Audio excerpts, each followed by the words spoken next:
Hey guys, I talk a lot on some of my videos about how whenever a business posts a sign stating that you cannot carry firearms into their building, that if they happen to see that you still are carrying, they can ask you politely to leave, and you either leave and no harm, no foul, or you refuse to leave and they can hit you with criminal trespassing. But when they ask you to leave, they're basically denying you entry into the facility at that point. So the first thing that has to happen is they have to ask you to leave or deny you entry. And then if you refuse, they can hit you with criminal charges. A gentleman by the name of Guy Relford out of Indiana, he's actually a talk show host on a radio show over there on 93.1 FM, Saturdays 5 to 7 p.m. He thinks the same way I do. Except for in Indiana. And by the way, guys, I'm in Louisiana.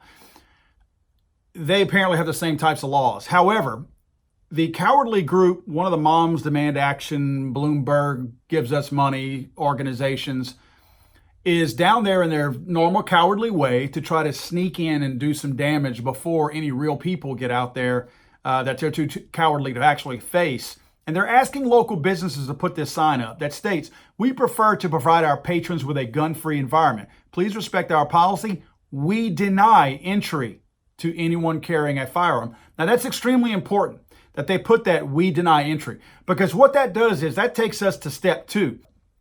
By them putting "we deny entry" on the actual sign, they're skipping to step 2. They're eliminating the fact that you walk in there and they have to ask you to leave. They're doing that via this sign. Now, they actually reference on the sign, it says pursuant to, Indiana Criminal Trespass Statute, Indiana Code 354322. They actually reference the statute that states, and let me read that also. And again, Guy Relford was kind enough to put these slides on his post that I found on Facebook. And the criminal trespass code reads, private property criminal trespass means a person who, not having a contractual interest in a property, knowingly or intentionally enters the real property of another person after having been denied entry by the other person or that person's agent. And of course, the second one says not having a contractual interest in the property, knowingly or intentionally refuses to leave the real property of another person after having been asked to leave. Okay, if you'll notice under 1, it says enters the real property of another person after having been denied. By looking at this sign, again, this sign it sends you directly to step number 2, because the sign is step number 1, where they would have to ask you to leave or deny you entry to the facility. So be real careful, guys, because this is a setup. This is how they work.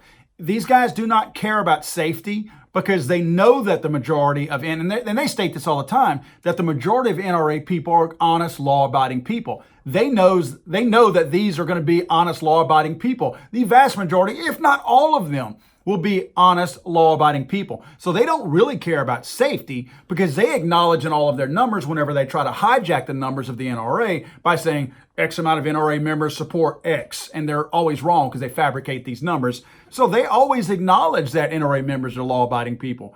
They're saying they don't want law-abiding people in these buildings. Now, how many of these local businesses who depend on NRA money, 60, 70, 80,000 people who spending money in hotels, bars, restaurants, and local entertainment, how many of these businesses will actually comply and cave to these people? What I would like to do is ask anyone out of the 60, 70, 80,000 people who are going to Indianapolis for the NRA annual meeting this weekend in Indianapolis, Indiana, to please let us know. If you need to email me directly at paul@legallyarmedamerica.com, or reach out to us on Instagram, Twitter, Facebook, even on YouTube, let us know what businesses you feel like have these signs up. Take pictures of them and take a picture of the business, and we will put the word out to not spend a dime in any of these businesses, because these businesses are saying that they're okay with the community within those businesses and the people within those businesses to be totally and completely unprotected.